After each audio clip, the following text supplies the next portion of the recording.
I'm Amy Syed. I'm Sean Collins. And this is Numbers and Narratives.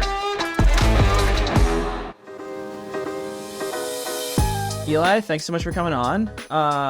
Before we jump in, can you encapsulate what we talked about in this episode? Well, we spoke about my career and how I ended up working at Jones Road and Olipop and ended up at a SaaS company called Yotpo.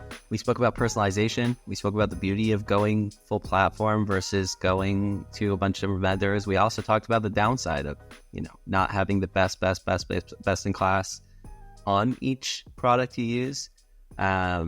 And I think I'll double down on we ended up with this beautiful potential future of everyone getting the exact message they're supposed to get and the exact promo they're supposed to get and what that future could look like. And we probably also spoke about D2C versus e-com and CS and retention. You're sort of very popular in this space, but for anyone who might not have heard of you, do you want to just go through what you do right now, what your background is? Give us the spiel. It's funny because I don't feel like I should be popular in this space. It's just been a bizarre and weird 10 years. Grew up in an Orthodox Jewish world, number 2 of 10 children, no high school education, no college education, decided to start traveling in my early 20s.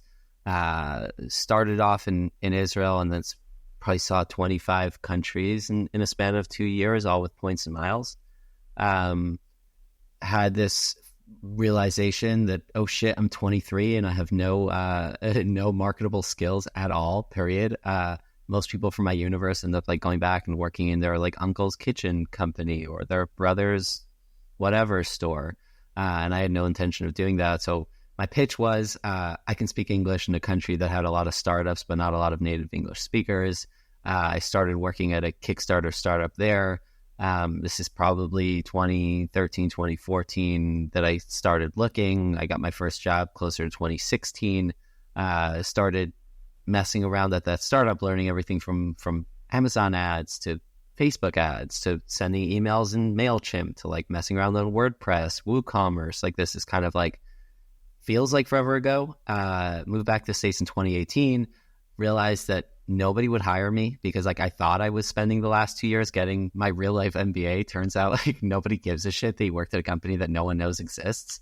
And I struggled. I applied to 80 jobs, among them Allbirds, Away, Casper, all the cool companies, because I realized that I just needed a cool company because I wasn't going to go back. I wasn't going to go to college, and I just needed a cool company. So spent a lot of time applying, realized that nobody was even giving me an interview, started tweeting about it, about CX, thinking maybe this was a way that I don't want to leave my house and network. Maybe this is a way that I can create a little bit of an audience so that people know who I am. So they say, oh, Eli, he knows his stuff. Landed a job at Nugs in 2020, which was one of the coolest brands in that, early D2C 2.0, right? They were doing great marketing and super young CEO, raised money from Whole Foods founder. It was a strange universe. Obviously, COVID hit, the luggage company shut down. Perfect timing that I got a job at a vegan chicken nugget company. And a couple of months in, realized it wasn't the direction I wanted to go. And I got poached by Olipop. So Olipop was a tiny brand. I had no idea what it was. They said healthy soda. I had no idea what that meant, but I went from a CX associate to a director of CX role overnight. And I was probably employee number 17, went from 15 or 17 to 75, from 6 million to 75 million, and kind of now is probably doing 300 plus. That blew up my career in a crazy way. So me talking about CX and retention, Olipop does very well. Olipop co-founder is not doing a ton of press. People searching Olipop, finding this strange guy, Eli, and all of a sudden I have a following. All of a sudden I'm tweeting about things I don't know about. I'm learning, I'm figuring it out, and my 60-second spiel is heading on 2 minutes now. But essentially got poached by Jones Road, which was Cody, who was a friend of mine, who's Bobby Brown's son, and was excited to kind of take on retention in a more meaningful way. So Olipop was CX with a tiny bit of retention. My job at Jones was senior director of CX and retention, so I got to take on this largely very different opportunity. I realized quickly, and this is probably going to be a good conversation for us to have, I realized pretty quickly that CX and retention are an entirely different part of your brain. CX is yeah, you need data, you need that kind of skill to figure out what's working, what's not, but it's a very soft, creative, empathetic side of the brain. Retention is, if you can't crunch the numbers, you'll have a really hard time. So it was an interesting kind of 2 years there at Jones. Again, Jones bootstrapped, went from 0 to 9 figures in less than 3 years, kind of like an insane growth trajectory, 100% D2C. So most of it online, a couple of stores. And then, started a newsletter, had a quarter life crisis, said, what the hell am I doing? And that kind of, we can talk in more detail, but don't want to hijack half this conversation talking about how I made a decision to go from like the sexy brand to the hated SaaS company, but went from Jones Road to Yotpo in November. I've churned Yotpo twice as a customer. I had to clean some tweets before I joined Yotpo. I had a very, very deep understanding of what they've done well and what they've done not so well at all. So I'm poised pretty well to try to fix some things there. But that's kind of my quick spiel. That is one of the most fascinating intros I've ever heard. I don't think I knew. Yeah, I didn't know half that. Sean, how do you feel about the points thing? Because see, now it makes sense why I was so excited about Built. Yeah, it does. I knew you were big into points and miles. I didn't realize it was that formative of your life, and that it drove so much. Yeah, that makes so much more sense now. I'm always very fascinated by how people get into points and miles, because it's a very weird niche to be obsessive about, where you have to read a lot of terms and conditions, and you have to do a lot of prioritization of this is a sign for this. So it's always fascinating to hear how people find their way to that hobby.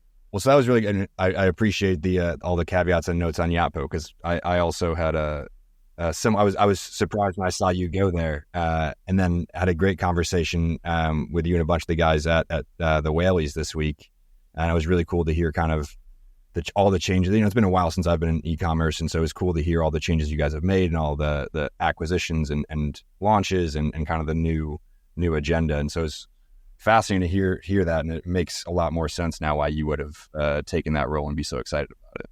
I think the big learning for me was, I started writing a newsletter about CX and retention, and quickly the newsletter became larger than myself in the way that, yes, it's still me sending the invoices and sending the contracts and writing the newsletter and editing it and putting it live, but all of a sudden it's a formidable salary, and it was like, okay, I'm making more in my newsletter than I'm making at my job. So what am I doing here? So my wife's in med school. We have a 2.5, almost 3-year-old, and I'm spending 80 hours a week working at a company, and it's not as enjoyable as I thought it was, or I thought it would be. So what am I doing? So I had like a quarter life, midlife crisis where I was like, do I just throw everything out and just write a newsletter? And I was like, okay, but that's not fulfilling, because I really like solving hard problems. And I had this real reckoning, a lot of therapy. And I'm like, okay, here's what I like. I like working with people smarter than me. I like super, super tough challenges.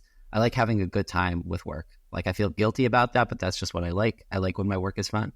And we're conditioned to be like, no, if it's not a hustle and a grind, you're not doing it right. But it's a guilty feeling, because my dad hates his job, right? You're supposed to hate your job. And I had this moment that I realized that it's not about the space you're working in, right? I didn't need to be at another CPG brand. And I went from soda to beauty being like, okay, now I'm trying something different, but turns out it's the same. And I had this, okay, maybe I want to do something entirely different. So if these are the 3 things I care about, how can I find a company that fills these 3 needs with throwing everything else in the garbage? So it doesn't matter how big the company is. It doesn't matter how many rounds they raised. It doesn't matter if they're a B2B SaaS, and had that moment, basically spoke to a bunch of different founders. One of them was Yotpo, and I understood the vision really clearly of what they wanted to do. And I felt like I understood why people hated them, and I understood what they've done well and what they've done not so well. I think in understanding what they've done well and not so well, there are probably 4 SaaS companies that have made it past $100 million in ARR in B2B kind of e-com, right? It's like you think about, aside from Shopify, the daddy here, right? It's like there's Klaviyo, there's Attentive, there's Recharge, there's Yotpo. All 4 of them have become the villain. All of them. For all different reasons. Klaviyo is having a moment now.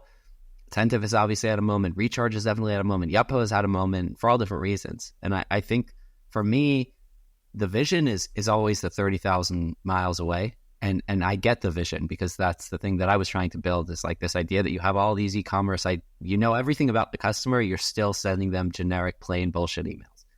You're still sending them bullshit texts. You're still kind of like asking them for things when you know the answer. You know what they should buy next, but you're sending them to a PDP with 65 items. You're cross-selling them the wrong things. Like this idea of a platform, I understood the vision, but I think today to the vision is always such a big gap, and many leaders get lost in between those two, right? It's like solving today's problems to hit today's goals, to hit forecast, to stay on budget. That's today. CEO is there, ops is here, and I think that gap is very often lost. And I think it's, you think of a year and 4 quarters, you don't think about what it takes meaningfully to get from phase 1 to phase 2 to phase 3 and maybe 99 other phases till you get to the vision. And that's really what I spend most of my time in, is like, how do we keep a business here that's not, you don't need me, you need much smarter people to figure out the forecast and the budget, and how do we fix this, how do we fix that. CEO is a visionary, one of the most incredible humans I've ever met, period, personally and professionally. And then I think that there's that gap that I'm really excited about.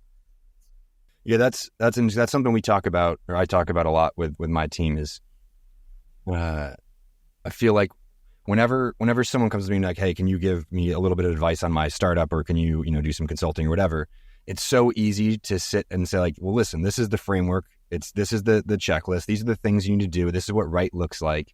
And then I look at what I'm doing on a day-to-day basis and I'm like, how many of those things am I actually doing, versus just like running down a checklist of like, okay, well, I need to send 2 emails here, I need to take this demo call, I need to do this. And so it's really interesting of like, yeah, how do you keep the big picture in mind and keep the frameworks and keep all of that, grandiose vision and long-term thinking, and not get mired in, the click-through rates and the unsubscribe rates and the activation rates and that kind of thing. Yeah, I mean, it's just so hard to find time to like give yourself leverage, right? Like that's especially at a young company where like you're doing the job. I mean, Peloton was like this, the company I run now is like this. Like there's just so many things that you have to do on a regular basis. And in your heart of hearts that if you want to continue to be a company that grows at the same rate 5 years from now, you have to find time to find that leverage. But there's just so much operational crap that you have to do that just gets in the way. So on that vein, Eli, I've heard quite a lot of your podcast before, and you always talk about how to use technology to better the customer experience. I'm kind of curious. I assume that a lot of the things that you're hinting at right now on what you're doing at Yotpo kind of revolve around that. Can you maybe go into a little bit of detail on some of the strides that you've made since joining in November? Yeah. So I think the big learning for me at Olipop and at Jones was we had these data points these insights that we found that uncovered an incredible amount of value on both customer experience and retention. The convergence of those two worlds is retaining a customer, getting them to shop again, but the experience plays a big role in that. And experience is not the inbox, right? And I've kind of exhausted this point, as many have, is like, retention is every part of the customer journey. You've heard that. You don't need me to say that, but the value of great retention comes when you just hit the message at the right time. And the message could be buy our shit again. The message can also be like your return window is running out. The message can be a million different things and in a million different mediums, but that's where the beauty comes. That's my universe collided in retention and customer experiences. It feels so easy that when you send that message, it hits and people are like, wow, that resonated. Now I feel like I understand your founder. Now I feel like I understand your new collection. Now I feel like I understand why your shipping is expensive, like whatever that message is. And I feel like retention, most of my career and existence in this space, as somebody is fairly young, retention has always been siloed. And it's like, okay, crunch the numbers, figure out the data, send 5 emails a week because it doesn't cost that much money to send 1 or 2 texts a week because it's so expensive. And now let's like figure out the messaging and send it to creative, and creative will, and we just operationalize the most emotional experience that humans have with brands. We just operationalize that.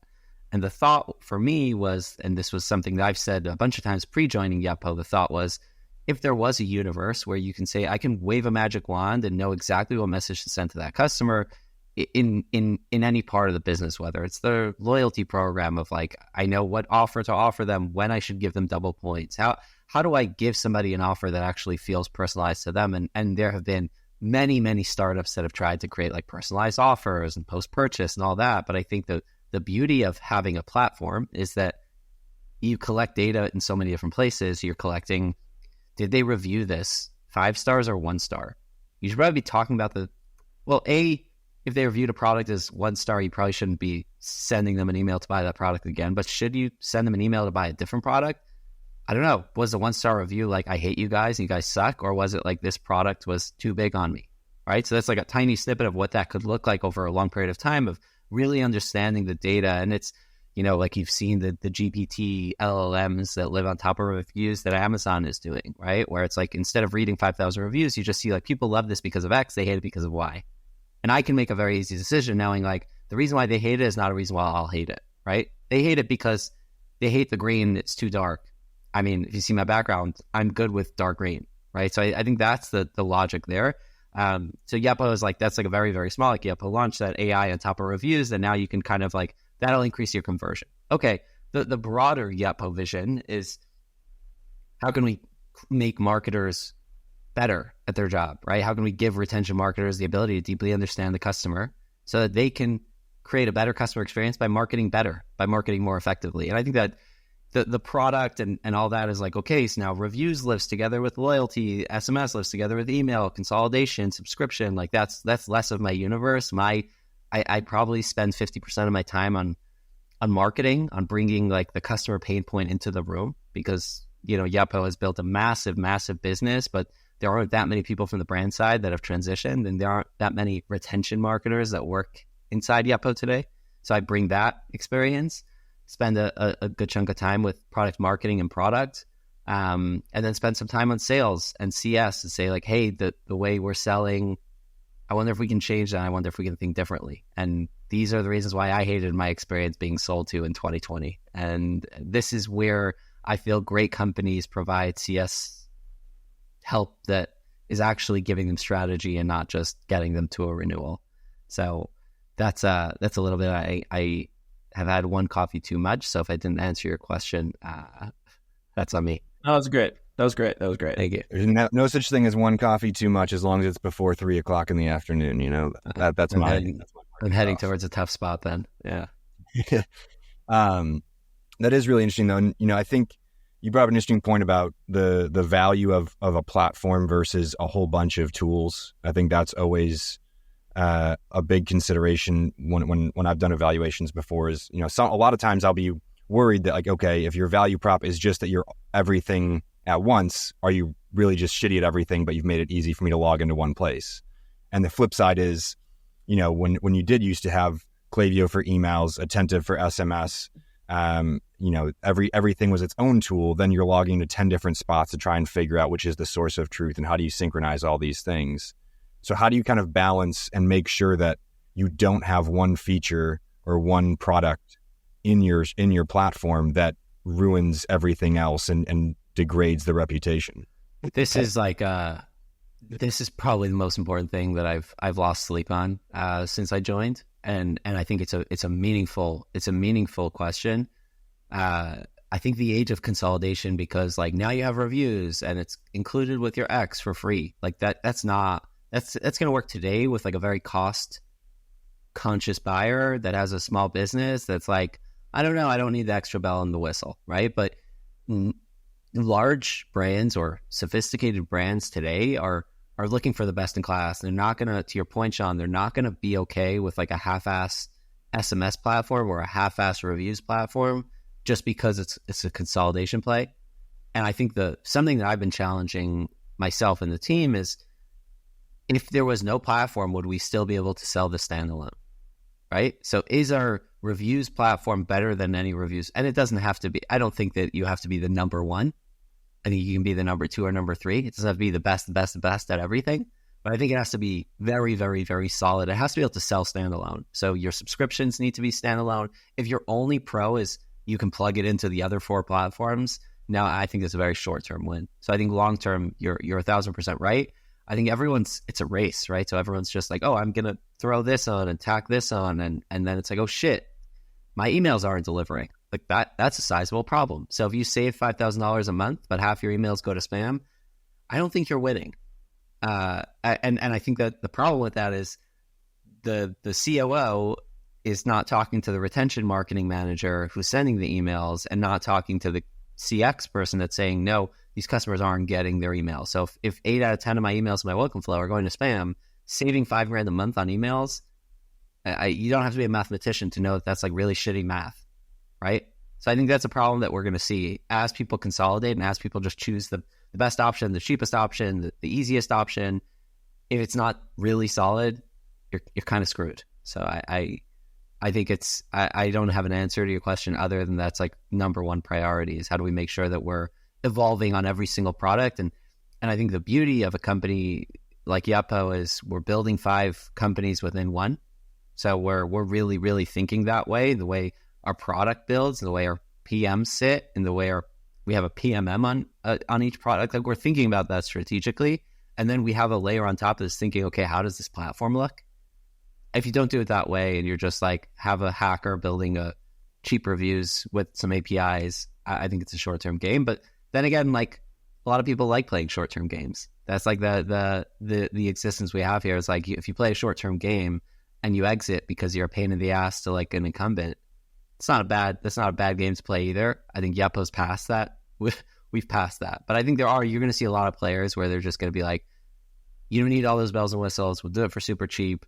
They're ankle biters. They're annoying enough. They exit for a couple $1 million, buy a house in Puerto Rico, evade some taxes, and then come back 5 years later and start something new. So I think and then they get to update their Twitter bio and say, three exits and all that, and here's how much profit they made. I tweeted the other day about that. I just don't understand. Like, who are you trying to signal to? You've already sold your company. Like saying that you sold a company for like $2 billion literally does nothing for you. It's bizarre. It's one thing we had a really great conversation a couple weeks ago with a guy named Mike who owns an email agency for Shopify brands. His agency is Noam Email. I love them. Highly recommend to everyone if you haven't listened to that episode. However, one of the things he said is he's taking a lot of inspiration for his lifecycle strategies or email marketing strategies from SaaS now and trying to think about like, oh, it's interesting how, in e-commerce, we call it email marketing, and it's more about this is the channel that I use and you identify by that. And then in SaaS world or app world, it's lifecycle marketing, and it's less about, hey, here's your channel, go do email. It's more about how do you think holistically about the lifecycle. We recognize that things are cyclical and you're not always going to be buying. And so we have to get wins and encourage usage and all that. How do you, now that you're sitting in a B2B spot, but a B2B spot focused on B2C, kind of how do you see the balance and the overlap between what is the right strategy for how to do retention and CX and education in a B2B world versus in the D2C side when you were, the operator, and kind of how much of it is also, since you were selling to D2C operators, how much of your role is like a coaching and a services kind of hat? One, I love this. Two, this is exactly how I was thinking about CX when I joined D2C. I was like, it made no sense to me that B2B brands hire CSMs, they pay them 6 figures to essentially do what a great CX person could do, which is make sure they're getting value so when you get to renewals, it's not weird, right? And that's really what CX should be, is no, it shouldn't be a fire extinguisher. It should be, how do I make sure that you're actually getting the value that I promised you'd get? And how do I make sure that when the retention team is now slinging that email, how do I make sure it resonates and it hits because they actually like the experience? The reason why it didn't happen is like, if we want to talk practical, the reason why we love Mike, but the reason why email agencies have a hard time doing it, I think Mike is living in the future. The reason why people have a hard time doing it is because SaaS has the opportunity of looking at a larger ACV. So we're saying like the contract is $30,000. We can put the people on the team to play the long game because we're only selling them once a year. Whereas e-commerce, the margins, the AOV, your margins are tiny compared to D2C. So I think yes, 100%. But we need you need to think strategically and play the long game to show yourself that is the winning game. Right. So when you upsell in D2C every single day, you say like, you bought this, now buy that, right? Most brands, you buy something before it's even delivered, you get an email to buy something else like that. I don't think anyone would agree that makes sense, but they look at the data and they say like, well, it works, right? Because if you send that email to everyone out of that percentage of people, there will be a portion of people that'll be like, oh, maybe I do need that. But there's no metric that tracks like how many people you're pissing off that will never open an email again, because we're not A/B testing that in a meaningful way. We're not looking at open rates of that audience versus an audience that we didn't send all those emails. We're not being strategic about this. So we're just saying it works, but we don't know what the other way would look. And we never test qualitatively, like how they feel. What's their NPS score? What's their CSAT? Like, how do they feel about us as a company if we didn't spam them? But sitting on the B2B side, yes, I try to be as helpful as I can on CS and sales to think strategically around like the SaaS products that I brought from business to business. Like when I left Olipop to go to Jones, the products I bought from Olipop to Jones were people that played a strategic long game with me and created a real relationship. And I think there's value in not going for always the quick cross-sell and the quick upsell and the quick sling and playing a long game. And I think that's like something that most SaaS companies are realizing. There's a balance, right? Like SaaS companies realize a lot of things before D2C. I think D2C is living in the future on other things. But I think that Mike is living in a beautiful future that I hope we can all get to, because I think it'll create a meaningfully better experience for any customer, both on the end customer D2C, but also on the SaaS side. Like imagine you were you signed up for SaaS and they didn't cross-sell you until they knew you were happy. And they tracked that. And they said, like, these are the 20 different like flags that show me that a customer is happy, that show me that now is the time to cross-sell, or now is the time to upsell, or this is, we feel with X% confidence that they'll renew. What sort of identifiers on the e-commerce side, again, would you be looking for as those flags of like someone's super satisfied, someone is in the right time to buy again? I think there's certain products where it's slightly easier, right? Like it's a consumable good. You can generally pace things out and say like, hey, we assume it'll be about 30 days that someone will eat or drink all this stuff. But if you've ordered twice in 2 weeks, we can now say, okay, Ibby's going through this way faster than most people, so we'll send him for more frequently. But for things that aren't consumable, what are some of the flags you can look for? I think business, I'll say two things. Number one, I think Repeat, the company, was like early on this insight, whereas like there shouldn't be one number where like on average people buy between day 25 and day 27, because within every average, there's always going to be the people that would have bought in 6 days, and there's always going to be the people that would have bought in 45 days. And obviously, it's hard when it's a one-time customer, but I think the future is understanding that across many different stores and understanding like based on whatever data we can pull on this person, we know this is the kind of person that would buy at X frequency. Yeah, I mean, for this individual, what is their like are they moving up or down? And Exactly. for this individual, for the product that they bought, all this kind of stuff, that drives me so wild that like, especially with like food and bev companies, like somebody will buy, like you see this a lot in nutrition. Yep. They have the same rebuy, like they have the same, replenishment sort of engine. And like, it doesn't matter whether somebody bought like a year's worth of supply or like 10 days worth of supply. Literally like message them again on like day 15. It's like, what are you doing? Why are you doing it this way? It's just, it's like people taking the shortcut, and it's the pressure from the CMO on top of them saying like, you need to drive more revenue. So just hit send to the full list. So that's number one. I think like personalizing Repeat is a better experience, and it also drive a better purchase, because if you told Ibby to buy again 5 days in, and then 7 days in, when he gets to 25 days and he finishes, he's kind of done. He's kind of like, he's over it, right? I think that's number one. Number two, there's a lot of value in understanding what customers like this would purchase next. So for example, if I bought a t-shirt and you know that 94% of people that buy t-shirts buy a sweatshirt next, but you say like, I'm going to be a wise guy and upsell them to a coat, you're probably pissing them off and not actually getting the easiest win. So something I've been thinking about a lot lately is it's easier to incentivize the next move than to, it's easier to kind of bring forth existing behavior than it is to create net new. And I think it's something that brands don't think about a lot, is like, just ride the wave where it's going instead of trying to be smarter and everything has to be a hack. Right? Everything has to be a hack. Is like, how can I increase my AOV by $4? So I'm going to put up a bunch of little, and that's to your point, Sean, that you said at the beginning, is I share it on LinkedIn, like this, hysterical TikTok of somebody saying like you get on a website and there are pop-ups and there are things flying, and like what happened to the past where you can just like not create an account, not sign up for a million programs, just like buy the thing you want to buy. And I think we've over-engineered, like this thing where we've over-engineered websites, we've over-engineered loyalty, we over-engineered repurchase, we've over-engineered subscription. I mean, we've over-engineered almost everything there is to over-engineer, and I think we'll probably peel that back in the future. I mean, that's my prediction. Is like it'll peel back and it'll become simpler, but it'll also become much more personalized.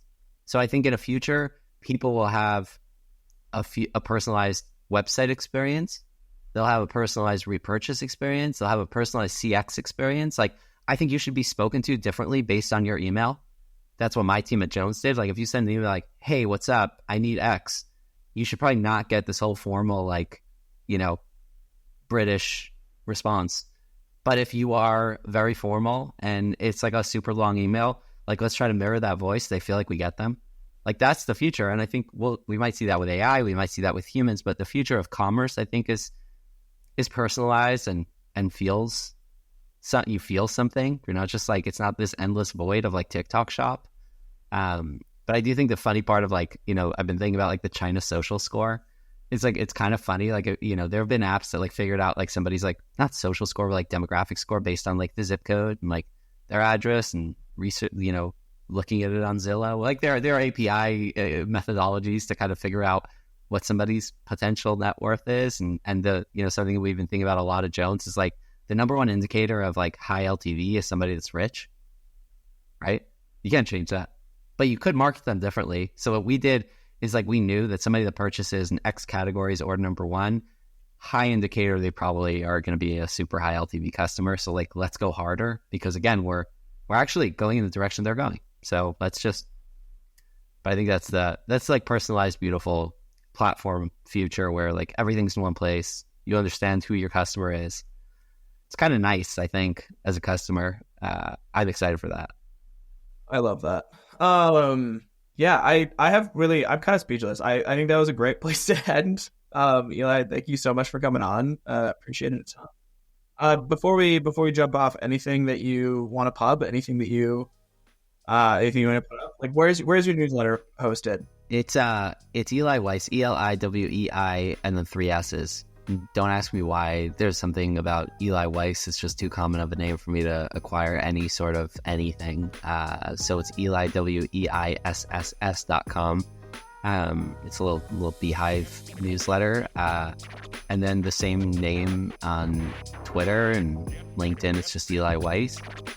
Love it. Nice. We'll put it in the show notes. Thanks again, Eli.